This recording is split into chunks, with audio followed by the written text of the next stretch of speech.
Halo semuanya. Untuk mengawali pembelajaran bahasa Indonesia di SMP Baptis Elim, Pak Har akan mengenalkan salah satu puisi yang sangat terkenal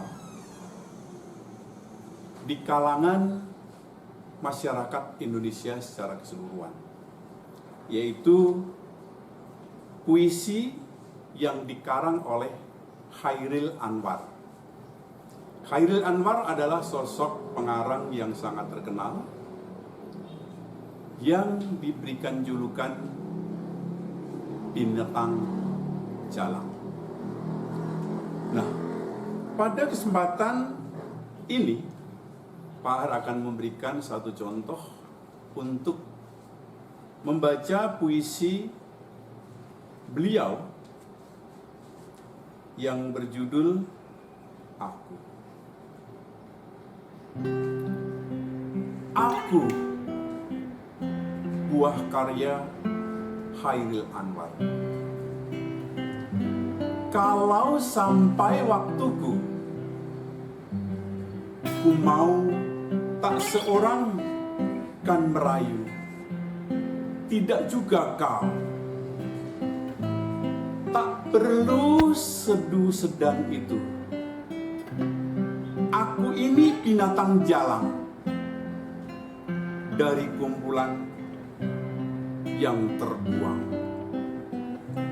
Biar peluru menembus kulitku, aku tetap meradang, menerjang luka dan bisa kubawa berlari, berlari hingga hilang pedih perih. Dan aku akan lebih tidak peduli. Aku mau hidup 1000 tahun lagi.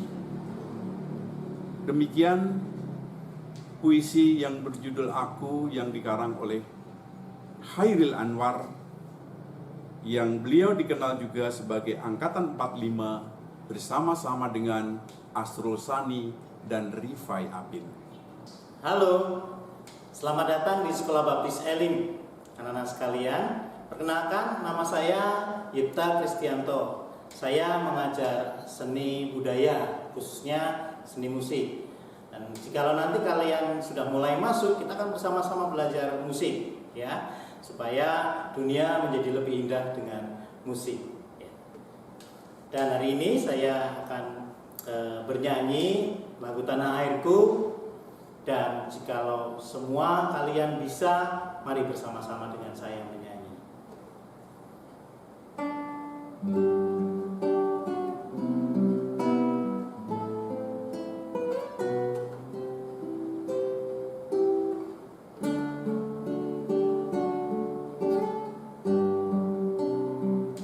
Tanah airku tidak kulupakan,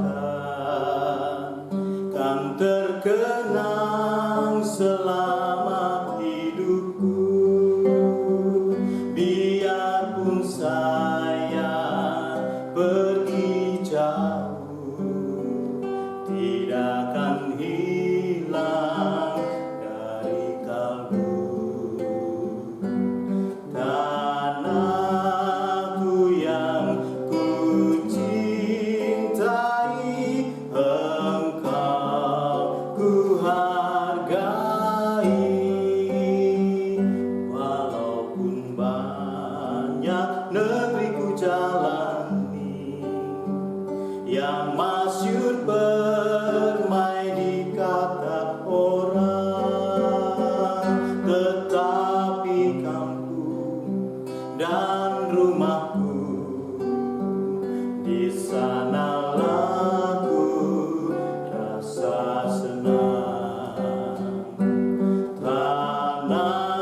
belaka kan terkenang selama hidupku. Biarpun saya pergi jauh, tidak akan hilang dari kalbu. Tanahku yang ku cintai,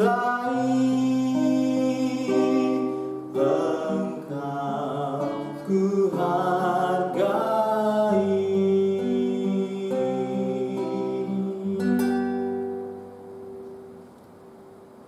Ini adalah kesempatan hidup ini untuk melayani Tuhan. Jangan sia-siakan waktu yang Tuhan beri. Hidup ini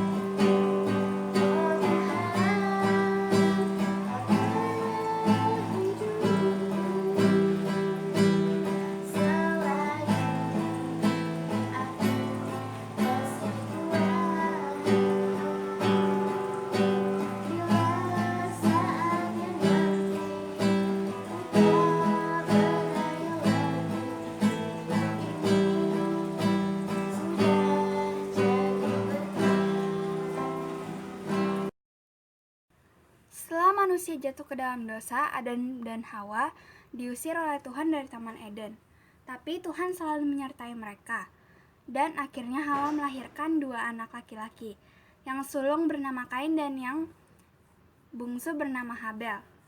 Suatu hari mereka ingin memberikan persembahan bagi Tuhan. Kain memberikan setengah dari hasil tanahnya. Lalu Habel memberikan domba jantan yang terbaik untuk Tuhan. Lalu Tuhan menerima korban bakaran Habel dengan senang hati. Tapi Tuhan menolak persembahan yang diberikan Kain. Mengapa? Karena Kain tidak memberikan seluruh dan memberikan persembahan kepada Tuhan secara sungguh-sungguh.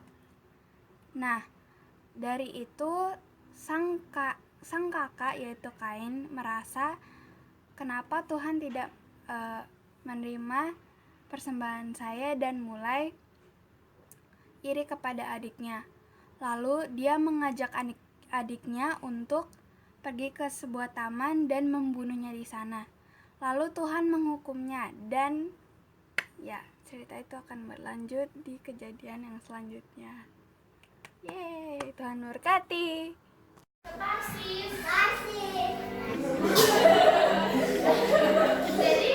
Jadi Yunus itu karena nggak ke Niniwe dia pergi kemana? 1, 2, 3, angkat tangan. Valeri. Tarsis ya. Iya, ke Tarsis benar. Iya.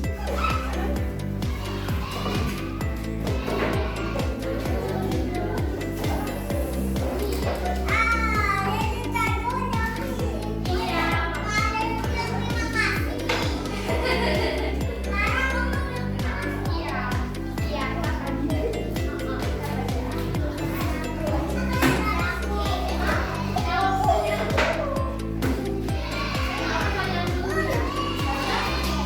Iya, ini bagi-bagi apa saya? Oh iya.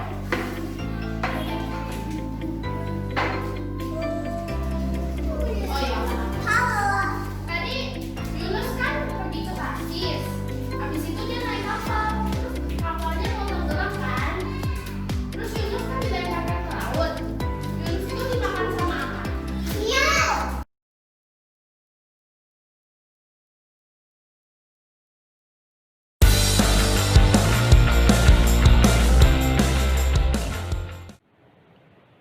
Halo, selamat pagi. Gimana kabar kalian hari ini? Masih semangat? Saya harap kalian juga masih semangat. Nah, hari ini saya, Ibu Susiro Nauli, sebagai guru IPA terpadu kalian, akan mengajak kalian untuk sama-sama belajar dan membuat karya dari alam sekitar. Hari ini, judul karya kita itu adalah herbarium. Herbarium ini biasa disebut dengan awetan kering yang berupa tumbuh-tumbuhan. Jadi bisa bagian daun, bisa bagian bunga. Nah, untuk hari ini kita sebagai awal, saya akan mengajarkan kalian cara membuat herbarium daun. Nah, saya punya contohnya nih. Bisa lihat.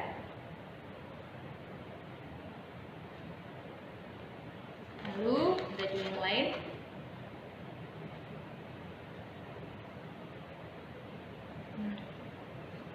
Menarik kan? Ternyata dari daun-daun yang ada di sekitar rumah kita itu bisa dijadikan sebuah karya yang bisa indah dilihat mata dan bisa menjadi hiasan di rumah kalian. Nah, kalau begitu, gimana kalau kita lanjut ke cara pembuatannya? Yuk, ikuti saya.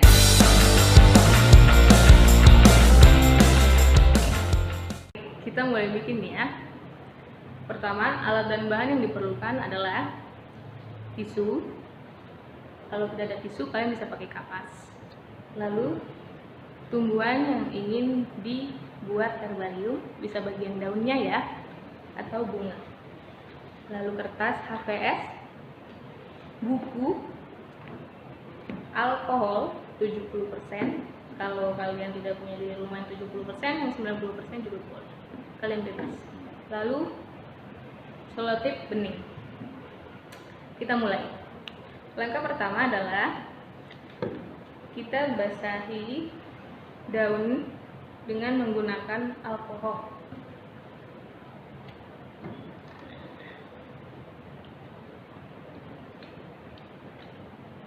Tujuannya adalah supaya daun ini nanti tetap bagus dan tidak busuk ya, jadi tidak layu.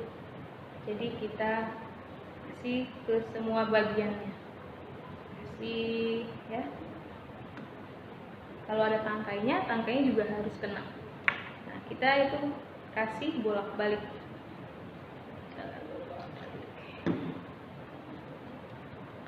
Sampai rata semua. Lalu sudah, siapkan kertas HVS yang akan kita bikin sebagai alasnya nanti. Sudah? Ya, seperti ini. Kalau sudah, siapkan selotipnya. Nah, kita akan selotip bagian pinggir-pinggirnya supaya tidak bergerak. Tujuannya supaya daunnya tidak bergerak selama di proses pengeringannya. Pastikan rapi ya, jangan asal-asalan.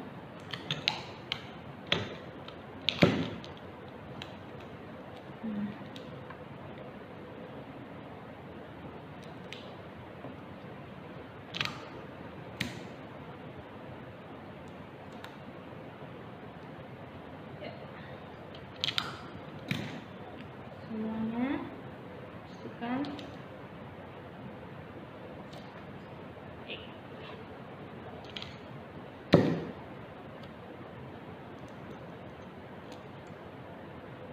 Nah, kalau sudah jadi seperti ini,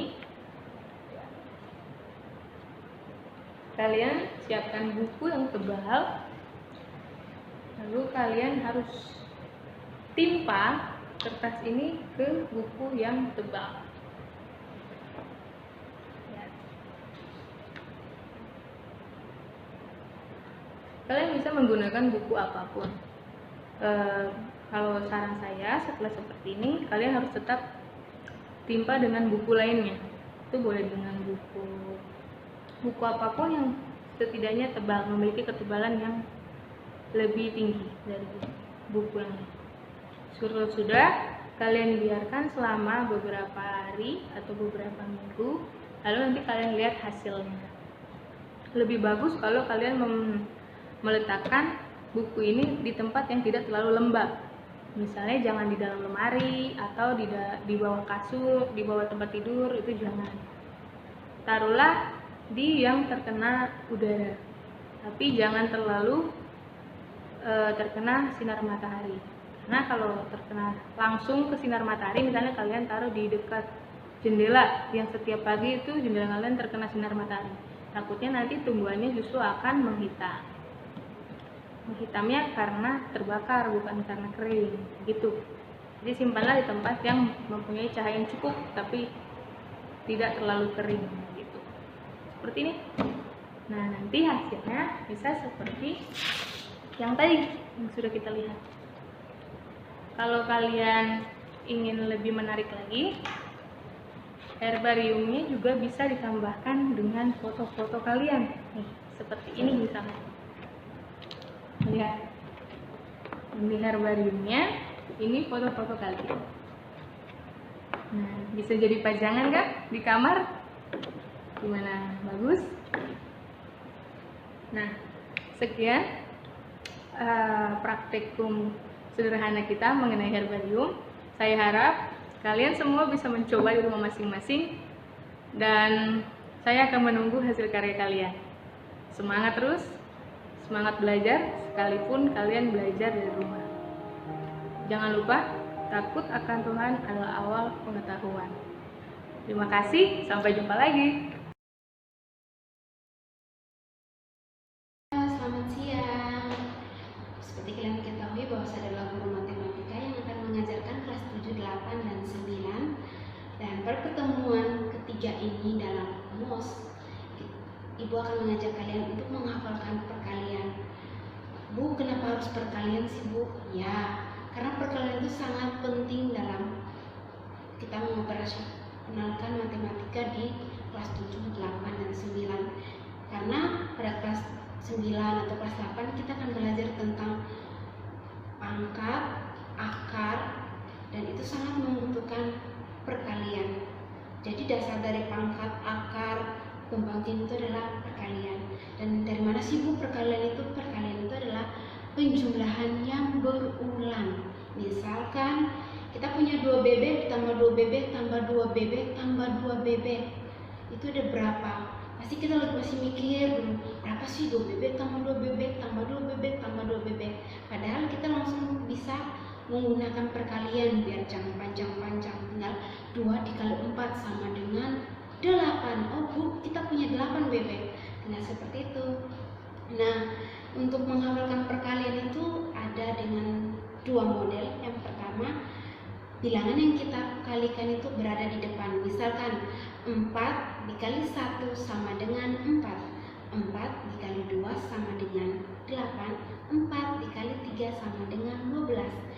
Sedangkan yang kedua adalah bilangan yang kita kalikan berada di tengah. Misalkan 1 kali 4 sama dengan 4, 2 dikali 4 sama dengan 8, 3 dikali 4 sama dengan 12. Jadi silakan kalian pilih bagaimana cara kalian menghafalkan perkalian dengan 2 model ini. Silakan pilih salah satu. Dan Ibu minta kalian untuk menghafalkan perkalian 6 sampai dengan 9. Dan setiap penghafalan yang kalian lakukan lewat video dan kirim ke Ibu. Nanti Ibu akan menilai bagaimana kalian sudah bisa menghafalkan perkalian. Oke, sampai ketemu lagi. Halo anak-anak, kali ini Bapak akan menginformasikan mengenai macam-macam aplikasi pembelajaran jarak jauh. Yang pertama Zoom Meeting, kedua Google Meet, dan yang ketiga kita akan membuat akun Google Suite ya, atau akun Google ya. Pertama, Zoom Meeting dapat melakukan meeting hingga 100 peserta, kualitas suara dan gambar HD. Dapat screen sharing, yaitu share materi yang disampaikan oleh guru sebagai host atau admin. Kemudian dapat melakukan virtual background, jadi kita dapat mengganti background kita saat melakukan meeting atau percakapan di Zoom Meeting. Kedua, Google Meet atau Hangout dapat melakukan meeting hingga 30 peserta, bahkan sampai 50. Terintegrasi dengan G Suite atau akun Google kita. Kualitas suara dan gambar HD. Dapat screen sharing seperti yang dilakukan oleh Zoom Meeting. Nah, yang pertama kita menginstal dan mendownload aplikasi Zoom Meeting. Download terlebih dahulu aplikasi Zoom di Android kita. Selanjutnya kita buka aplikasi tersebut dan kamu akan masuk ke dalam halaman tampilan awal, kemudian klik sign in. Selanjutnya, pilih sign dengan Google. Isi data tanggal, bulan, dan tahun lahir, kemudian klik continue. Dan terakhir, create account. Silakan pilih new meeting. Bagian yang bawah untuk mengatur profil akun Zoom kamu. Yang bagian atas, nomor 2, untuk memulai meeting atau percakapan. Pada halaman Start a Meeting, klik tombol Start a Meeting untuk memulai meeting. Untuk memulai meeting online, kamu harus mengundang beberapa teman terlebih dahulu agar bisa bergabung ke dalam diskusi online. Silakan klik partisipan di bawah. Nomor 1, untuk mengaktifkan mic dan video. Nomor 2, untuk mengundang teman atau partisipan. Selanjutnya, klik tombol invite di bagian bawah. Selanjutnya, salin kode link join meeting untuk nantinya akan kamu bagikan ke teman-teman yang akan kamu undang ke aplikasi dengan cara pilih copy URL.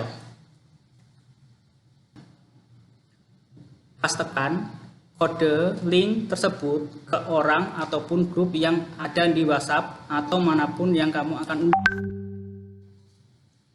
Bagi admin atau host, silahkan masuk menu partisipan.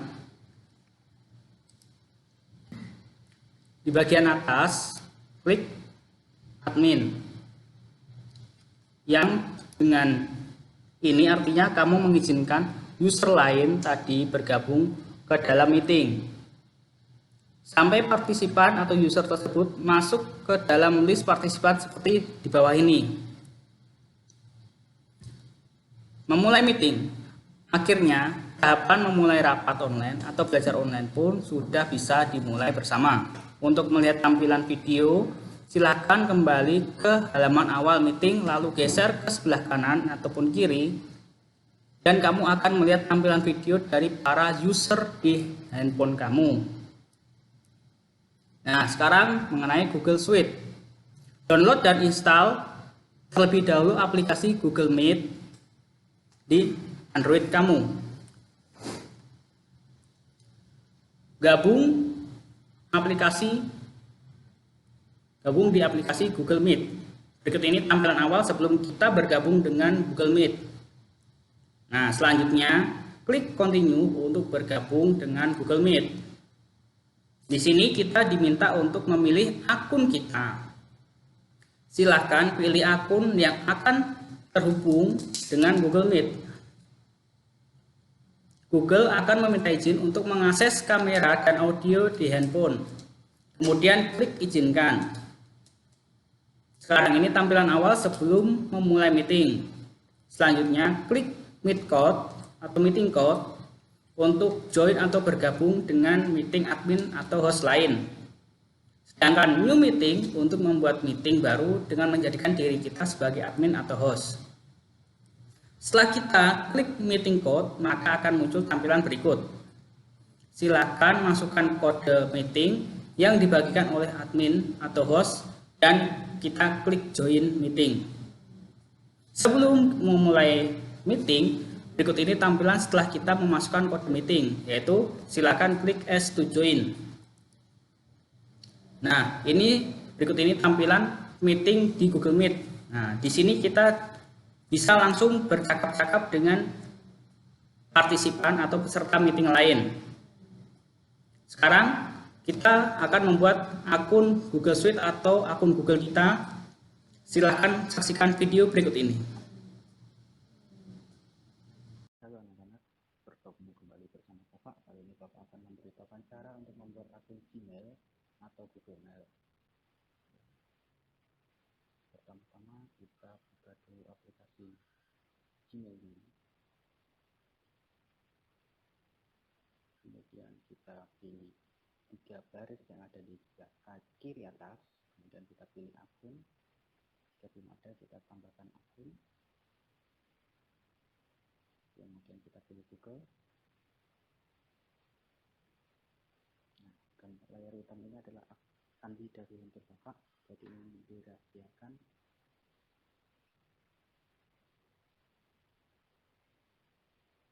kita belum punya email, jadi kita buat akun yang ada di sebelah kiri bawah.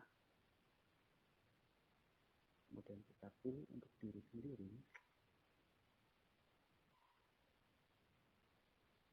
Nah, kita diminta untuk memasukkan nama depan dan nama belakang kita.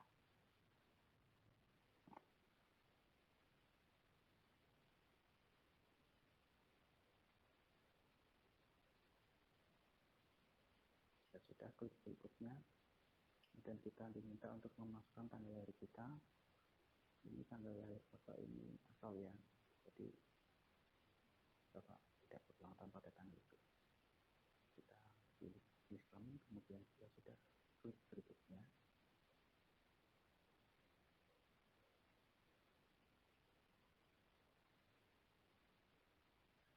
Nah, di sini kita diminta untuk memilih akun yang sudah disediakan oleh Google atau kita membuat alamat Gmail kita sendiri. Bapak memilih untuk memilih akun yang sudah disediakan oleh Google. Kemudian kita klik berikutnya. Kita diminta untuk memasukkan kata sandi. Jadi kalian harus ingat ya kata sandinya ini. Kalau kalian tidak ingat, kalian tidak akan bisa masuk ke akun Gmail kalian. Setelah itu klik berikutnya. Nah, ini tambahkan nomor. Ya, saya ikuti. Dan klik berikutnya.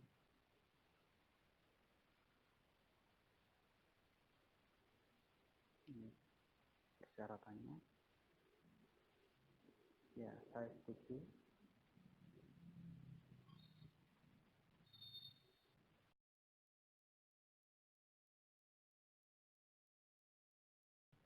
Nah, sudah selesai. Akun kita sudah jadi. Sekarang kita kembali ke aplikasi Gmail. Ya, kita masuk ke 3 garis lagi. Kemudian kita pilih akun. Nah, di sini sudah ada akun yang kita buat.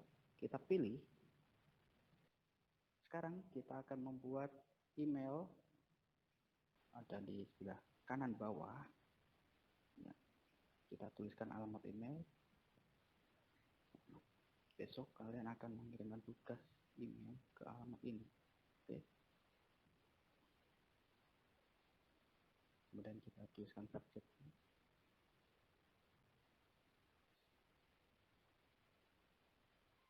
Nah, kita tuliskan emailnya. Nah, di sini Bapak akan mengirimkan sebuah file, bisa file gambar atau teks, presentasi bahkan juga bisa. Nah, ada di pojok kanan di sebelah kanan atas yang bergambar klik, kita pilih lampirkan file. Nah, di sini Bapak mencoba untuk mengirimkan file dalam bentuk gambar.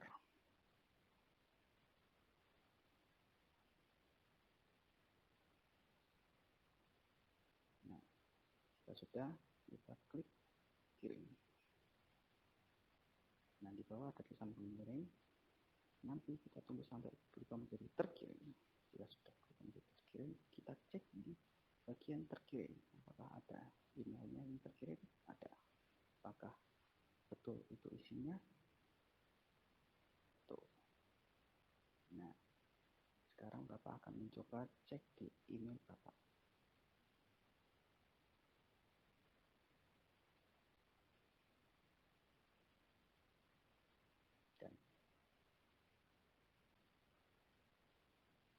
Dan ini adalah email yang ada di Bapak. Terima kasih. Nah, demikian cara untuk membuat akun Gmail dan untuk mengirimkan email dan mengirimkan file. Nah, jika sekalian coba kalian kirimkan email ke Bapak di alamat yang tadi dan kirimkan filenya juga ya, berbentuk dokumen yang berisi biodata kalian. Oke, kirimkan ke alamat tersebut dan sampai ketemu di pelajaran TIK selanjutnya.